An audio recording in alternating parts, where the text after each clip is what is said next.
जागे जागे धरतिया के भाग, जहाँ हुए शिव गुरु चर्चा। चर्चा सुनाने को महादेव आए, संगवा में पार्वती मैया साथ, जहाँ हुए शिव गुरु चर्चा।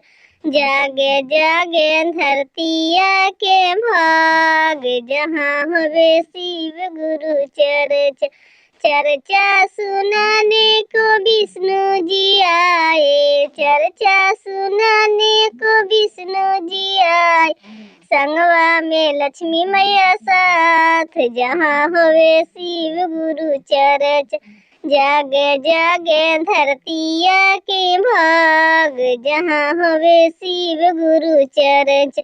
चर्चा सुनाने के राम जी आए, चर्चा सुनाने को राम जी आए, संगवा में सीता मैया साथ, जहाँ हुए शिव गुरु चर्चा।